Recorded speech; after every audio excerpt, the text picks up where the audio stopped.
Zee 24 तास एक पाऊल पुढे। पुण्यामध्ये बेदरकारपणे बस चालवून 9 जणांचा चिरडून बळी घेणाऱ्या एसटी ड्रायव्हर संतोष मानेला पुणे सत्र न्यायालयानं फाशीची शिक्षा सुनावली। फाशीची शिक्षा असल्यानं आता यावर हायकोर्टाचं शिक्कामोर्तब होणं गरजेचं आहे। यमदूत संतोष मानेला अखेर फाशी। पुणे सत्र न्यायालयाची मानेला देहदंडाची शिक्षा। बळी पडलेल्या पुणेकरांना मिळाला न्याय।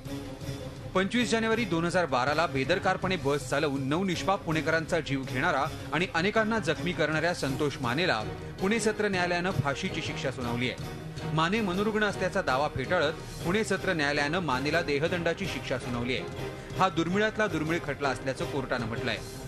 काय म्हणालं न्यायालय? संतोष मानेचं कृत्य अक्षम्य, गुन्हा दुर्मिळात दुर्मिळ। त्याला फाशी दिली नाही तर समाजात चुकीचा संदेश जाईल, असे गुन्हे पुन्हा घडतील। इतकंच नाही तर त्याची शिक्षा कमी करण्यासाठी राजकारणी बसलेलेच आहेत। संतोष मानेला दया दाखवणे समाजहिताचे नाही। निष्पापांचे जीव घेण्याबरोबरच सार्वजनिक मालमत्तेचं नुकसान करणं अशा वेगवेगळ्या कलमांखाली कोर्टानं मानेला दोषी ठरवलंय। संतोष मानेला त्याच्या कृत्याच्या परिणामांची कल्पना होती। माणसे मारणे हाच त्याचा हेतू होता। संतोष माने मनोरुग्ण असल्याचा खोटा पुरावा। मानेनं दिशाभूल करण्याचा प्रयत्न केला। मानेचं कृत्य अघोरी, कायद्याला धरून नाही। मानेनं घडवलेलं तांडव म्हणजे कायद्याला कलंकित करणारी घटना। संतोष मानेनी 25 तारखेला जो पुण्यामध्ये हॅवॉक केलेला होता, 9 लोकांना मारलेलं होतं, 37 लोकांना गंभीररित्या जखमी केलं, पब्लिक प्रॉपर्टीचं नुकसान केलं, या सगळ्यासाठी आज न्यायालयाने त्याला दोषी धरून फाशी। आमचे जे ससूनमधले एक्सपर्ट डॉक्टर्स आहेत आणि येरवडा मानसिक रुग्णालय येथील जे तज्ज्ञ डॉक्टर्स आहेत यांची मदत घेऊन तो सर्वसामान्य स्थितीमध्येच आहे हे सिद्ध करू शकतो। तर या निर्णयाला उच्च न्यायालयात आव्हान देऊ असं आरोपींचे वकील धनंजय माने यांनी सांगितलंय।